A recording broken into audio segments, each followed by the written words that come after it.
दोस्तों, जिंदगी में कभी कभी ऐसे मोड़ आते हैं जब चुप्पी साध लेना कमजोरी समझा जाता है। पहले के समय में भारत को अक्सर ऐसा देश माना जाता था जो बड़े बड़े विवादों पर चुप रह जाता है, प्रतिक्रिया नहीं देता, समय आने पर भी दूसरों के दबाव के आगे झुक जाता है। लेकिन अब यह दौर बदल चुका है। आज का भारत उस पुराने भारत से अलग है। अब यहां चुप्पी नहीं बल्कि साहस और दृढ़ता से जवाब दिया जाता है। कुछ साल पहले तक जब भी दुनिया के बड़े फैसले होते तो उनकी गूंज अगर कहीं सबसे ज्यादा सुनाई देती थी तो वह अमेरिका था। चाहे व्यापारिक समझौते हों, चाहे तकनीकी नियम, चाहे अंतर्राष्ट्रीय नीतियां, हर जगह अमेरिका ही अपनी शर्तें थोपने का आदी था। लेकिन इस बार कहानी पलटी। पहली चाल भारत ने चली और ऐसी चली कि वॉशिंगटन तक में हलचल मच गई।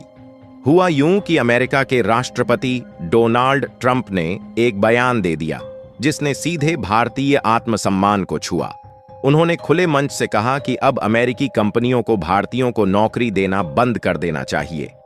सुनने में यह बस एक साधारण राजनीतिक बयान लग सकता था, लेकिन असल में यह एक गहरा तीर था।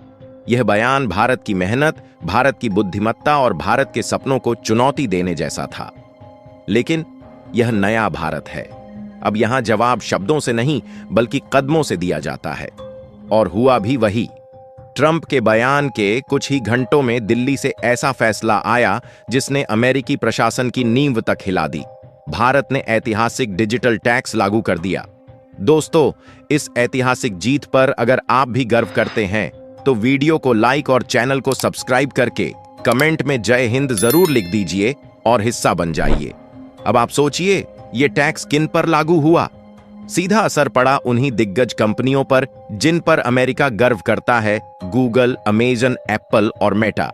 सालों से ये कंपनियां भारत में अरबों का मुनाफा कमा रही थीं, लेकिन टैक्स देने से बचती रही थीं। भारत ने पहली बार साफ कर दिया कि अगर हमारी धरती से कमा रहे हो तो हिसाब भी यहीं देना होगा।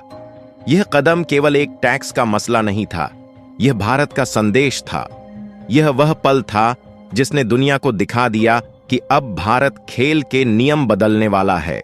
पहले जब भी किसी देश ने अमेरिकी कंपनियों से सवाल किया तो उसे धमकियों और पाबंदियों का सामना करना पड़ता था। किसी पर टैरिफ लगाया जाता, किसी पर व्यापारिक रोक। छोटे छोटे देशों के लिए यह लड़ाई आसान नहीं होती थी। लेकिन भारत ने दिखा दिया कि अब डरकर पीछे हटने वाले दिन खत्म हो चुके हैं। बिना शोर शराबे, बिना बयानबाजी, सीधा कानून बदल दिया गया।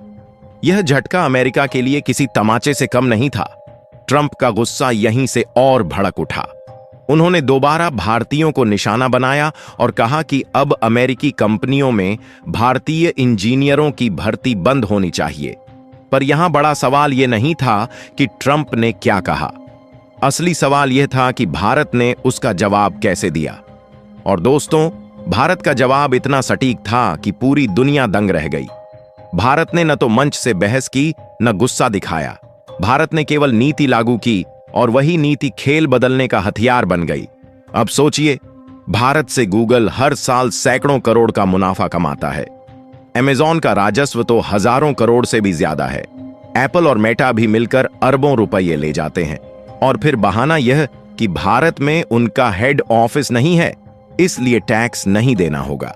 भारत ने यह चाल समझ ली और 2020 में डिजिटल टैक्स और इक्वलाइजेशन लेवी लागू कर दी।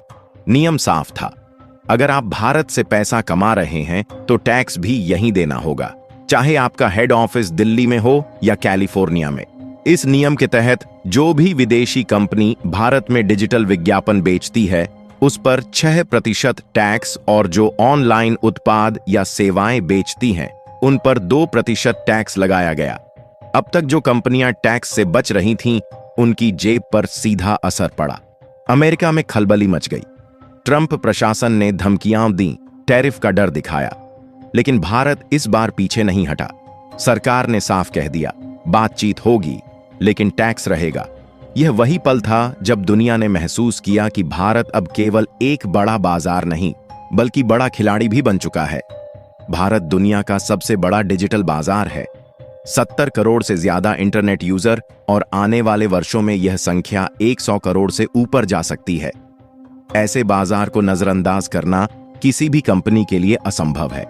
गूगल और मेटा की सबसे बड़ी कमाई भारत से होती है। अमेजॉन की सबसे तेजी से बढ़ती मार्केट भारत है। एप्पल ने तो भारत में आईफोन बनाना शुरू कर दिया है।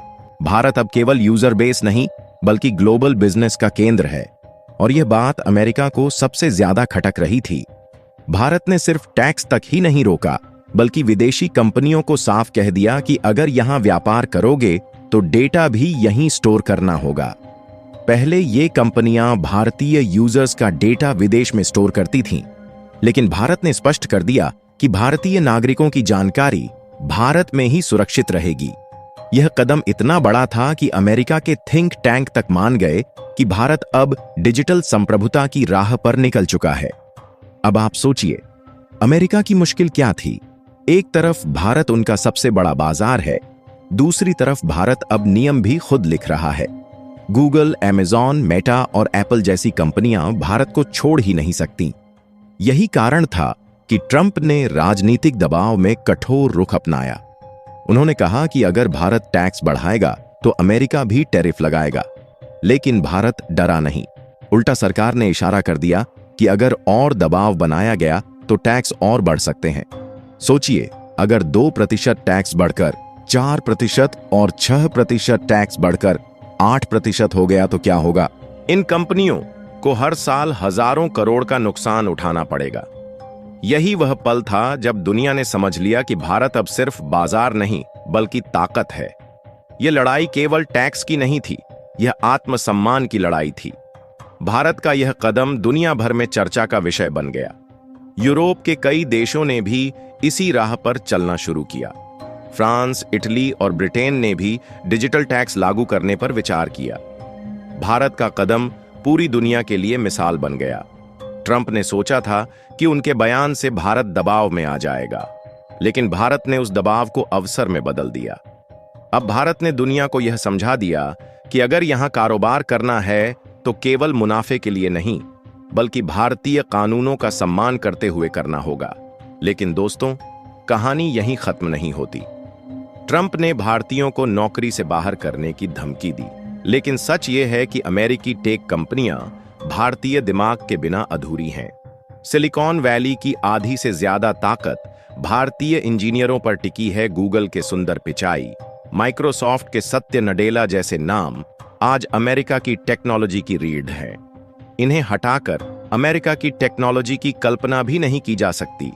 यही वजह थी कि ट्रंप के बयान से ज्यादा हलचल अमेरिका के भीतर ही मच गई। वहां के बिजनेस लीडर्स और टेक्नोलॉजी एक्सपर्ट्स ने खुलकर कहा कि भारतीय टैलेंट को हटाना नामुमकिन है, और भारत ने भी यह जता दिया कि अगर हमें बाहर किया जाएगा तो हम अपने देश में ऐसी कंपनियां खड़ी करेंगे जिनकी बराबरी करना किसी के लिए आसान नहीं होगा। यही है भारत की असली ताकत। जब भारत ने डिजिटल टैक्स लागू किया तो यह केवल एक आर्थिक सुधार नहीं था, यह संदेश था कि अब कोई भी देश, चाहे वह कितना ही ताकतवर क्यों न हो, भारत को हल्के में नहीं ले सकता। यह संदेश न सिर्फ अमेरिका के लिए था बल्कि पूरी दुनिया के लिए था। अमेरिका की राजनीति में इस फैसले ने हलचल मचा दी। वॉशिंगटन में बैठे नेता यह सोचने पर मजबूर हो गए कि अगर भारत जैसा देश इस तरह से कदम उठा सकता है तो कल को अन्य उभरती अर्थव्यवस्थाएं भी ऐसा ही कर सकती हैं। अमेरिकी थिंक टैंकों ने रिपोर्ट लिखना शुरू किया जिसमें साफ लिखा था कि भारत अब केवल उपभोक्ता बाजार नहीं रहा बल्कि एक नीति निर्माता की भूमिका में आ चुका है। ट्रंप के लिए यह स्थिति दोहरी चुनौती थी। एक तरफ वे चुनावी राजनीति में व्यस्त थे, जहां उन्हें अमेरिकी जनता को दिखाना था कि वे देश के उद्योग और नौकरियों की रक्षा कर रहे हैं। दूसरी तरफ भारत जैसा बड़ा साथी देश उनसे नाराज हो रहा था। वे जानते थे कि भारतीय समुदाय अमेरिका में भी एक बड़ा और प्रभावशाली वोट बैंक है। उनके बयान से वहां भी असंतोष पैदा हुआ। भारत की ओर से आई प्रतिक्रिया ने ट्रंप को असहज कर दिया। अमेरिकी मीडिया ने सवाल उठाना शुरू कर दिया कि क्या राष्ट्रपति का यह बयान सही था। अखबारों में लेख छपने लगे, क्या अमेरिका भारतीय दिमाग के बिना रह सकता है। विशेषज्ञों ने साफ कहा कि सिलिकॉन वैली का अस्तित्व ही भारतीय प्रतिभा पर टिका है। इस बीच भारत ने भी अपने इरादे और मजबूत कर दिए। सरकार ने स्टार्टअप इंडिया और मेक इन इंडिया जैसी योजनाओं को और आगे बढ़ाया। प्रधानमंत्री ने कई मंचों से कहा कि भारत अब आत्मनिर्भरता की दिशा में तेजी से बढ़ रहा है।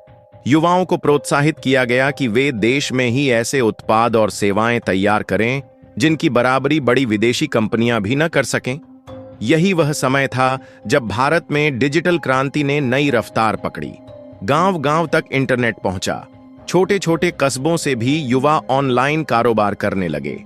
यह बदलाव केवल आर्थिक नहीं था, यह मानसिक भी था। लोगों को विश्वास होने लगा कि भारत अब किसी पर निर्भर नहीं रहेगा। अमेरिका के लिए यह स्थिति और कठिन हो गई। एक तरफ वे भारत पर दबाव डालना चाहते थे, दूसरी तरफ वे जानते थे कि भारत को नाराज करके वे अपना ही नुकसान करेंगे, क्योंकि भारत न केवल उनका बड़ा व्यापारिक साझेदार था, बल्कि सामरिक दृष्टि से भी बेहद अहम देश था। एशिया में चीन का बढ़ता प्रभाव अमेरिका को परेशान कर रहा था और ऐसे समय में भारत को खोना उनके लिए भारी पड़ सकता था। भारत का आत्मविश्वास हर कदम पर झलकने लगा। जब भी अमेरिका ने किसी प्रकार का दबाव बनाने की कोशिश की, भारत ने संयमित लेकिन मजबूत स्वर में जवाब दिया। यह नया अंदाज दुनिया के लिए चौंकाने वाला था। दशकों से दुनिया यह मानकर चलती थी कि भारत सिर्फ एक उपभोक्ता देश है जो बड़े देशों की नीतियों को मानने पर मजबूर है। लेकिन अब तस्वीर बदल चुकी थी। यूरोप के कई देशों ने भारत के कदम की सराहना की। फ्रांस और ब्रिटेन ने भी डिजिटल टैक्स की राह अपनाई। इटली ने भारत के मॉडल का अध्ययन किया और उसे अपने यहां लागू किया। यह सब देखकर ट्रंप प्रशासन और अधिक असहज हो गया। अमेरिका के उद्योग जगत में यह चर्चा शुरू हो गई कि अगर भारत और यूरोप दोनों टैक्स लगा देंगे तो बहुराष्ट्रीय कंपनियों का मुनाफा घट जाएगा। इसी दौरान भारत में एक और बड़ा बदलाव हुआ। सरकार ने डेटा प्रोटेक्शन कानून पर जोर दिया। यह कहा गया कि भारतीय नागरिकों का डेटा देश के भीतर ही स्टोर होना चाहिए। पहले तक विदेशी कंपनियां डेटा को बाहर भेजकर अपने हित में इस्तेमाल करती थीं, लेकिन भारत ने यह स्पष्ट कर दिया कि अपने लोगों की सुरक्षा के साथ कोई समझौता नहीं होगा। यह कदम इतना क्रांतिकारी था कि कई विशेषज्ञों ने कहा, भारत अब डिजिटल संप्रभुता की राह पर निकल चुका है। इसका असर केवल टेक कंपनियों पर नहीं, बल्कि पूरी वैश्विक राजनीति पर पड़ा। भारत की इस नीति से अमेरिकी कंपनियों को भारी दबाव का सामना करना पड़ा। उन्हें मजबूर होकर भारत के नियमों के अनुसार चलना पड़ा। धीरे धीरे उन्होंने भारत में निवेश बढ़ाना शुरू किया। एप्पल ने भारत में उत्पादन केंद्र बनाए, अमेज़न ने अपने वेयरहाउस बढ़ाए, गूगल ने भारतीय स्टार्टअप्स में अरबों रुपए का निवेश किया। यह सब केवल इसलिए हुआ क्योंकि भारत ने अपने आत्मसम्मान से समझौता नहीं किया। ट्रंप का बयान धीरे धीरे फीका पड़ गया। अमेरिकी राजनीति में भी लोग समझ गए कि भारतीय प्रतिभा को दरकिनार करना संभव ही नहीं है। भारतीय इंजीनियर, डॉक्टर, वैज्ञानिक और प्रोफेशनल्स अमेरिका की प्रगति में इतनी गहराई से जुड़े हुए हैं कि उन्हें हटाना किसी भी कीमत पर मुमकिन नहीं है। भारत के युवाओं ने भी इस पूरे घटनाक्रम से एक नया सबक लिया। उन्हें विश्वास हुआ कि उनका देश अब पहले जैसा नहीं रहा। अब अगर दुनिया हमें चुनौती देगी तो हम सिर झुकाकर नहीं, बल्कि सिर उठाकर जवाब देंगे। यही बदलाव सबसे बड़ा था। समय के साथ भारत ने अपनी कूटनीति को और मजबूत किया। अमेरिका के साथ संवाद भी चलता रहा, लेकिन भारत ने अपनी शर्तों पर।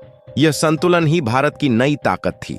पहले भारत अक्सर या तो झुक जाता था या फिर चुप रहता था। अब भारत न झुकता था, न ही चुप रहता था। वह डटकर खड़ा होता था और अपने हितों की रक्षा करता था। दुनिया के अन्य देश भी इस बदलाव को महसूस करने लगे। एशिया के छोटे छोटे देश जैसे वियतनाम, फिलीपींस और इंडोनेशिया भारत की ओर देखने लगे। उन्हें लगा कि भारत उनके लिए एक सुरक्षित और भरोसेमंद सहयोगी हो सकता है।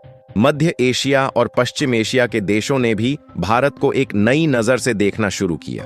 यह बदलाव केवल राजनीति या अर्थव्यवस्था तक सीमित नहीं था, यह एक मानसिक क्रांति थी। भारत के नागरिक अब गर्व से कहते थे, हमारा देश अब किसी के दबाव में नहीं झुकता। और दोस्तों, यही है भारत की असली ताकत। यह लड़ाई केवल टैक्स की नहीं थी, यह उस सोच की जीत थी जिसने भारत को आत्मनिर्भर बनने की दिशा दी। ये वह कहानी थी जिसने दुनिया को दिखा दिया कि भारत अब नया भारत है। दोस्तों, ये कहानी सिर्फ टैक्स या व्यापार की नहीं थी, ये उस आत्मसम्मान की थी जिसने भारत को नया रूप दिया है। कभी जिसे केवल उपभोक्ता बाजार समझा जाता था, वही भारत अब नियम बनाने वाला देश बन चुका है। कभी जिसे दूसरों के दबाव में झुकने वाला कहा जाता था, वही भारत अब सिर उठाकर दुनिया को अपनी शर्तों पर जवाब दे रहा है। आज का भारत केवल एक देश नहीं, बल्कि एक सोच है। वह सोच जो कहती है कि अगर हमारे लोगों की मेहनत से कोई लाभ कमा रहा है तो उसका हिस्सा यहीं का हक है। वह सोच जो कहती है कि अपने नागरिकों की सुरक्षा और गरिमा से कोई समझौता नहीं होगा। हमने देखा कि कैसे एक बयान ने आग भड़काई, लेकिन भारत ने उस आग को हिम्मत और नीतियों से दिशा दी। हमने देखा कि कैसे दुनिया की सबसे बड़ी कंपनियों को भी भारत के आगे झुकना पड़ा, और हमने यह भी देखा कि भारत के युवाओं ने इस पूरे दौर से आत्मविश्वास और आत्मनिर्भरता का नया सबक सीखा। ये कहानी यहीं खत्म नहीं होती, असली सफर तो अभी शुरू हुआ है। आने वाले समय में भारत के सामने और भी चुनौतियां आएंगी, लेकिन अब दुनिया जान चुकी है कि यह भारत चुप नहीं बैठेगा, यह भारत डर कर पीछे नहीं हटेगा। यह भारत वही करेगा जो उसके लोगों, उसके देश और उसकी आने वाली पीढ़ियों के लिए सही होगा। और अब सवाल आपसे, क्या आपको लगता है कि भारत को और सख्त कदम उठाने चाहिए या संतुलन बनाए रखते हुए आगे बढ़ना चाहिए? अपनी राय हमें जरूर बताइए। अगर ये वीडियो आपको अच्छी लगी हो तो इसे लाइक कीजिए, अपने दोस्तों के साथ शेयर कीजिए और चैनल को सब्सक्राइब करना मत भूलिए। मिलते हैं अगली कहानी में, तब तक के लिए जय हिंद, जय भारत।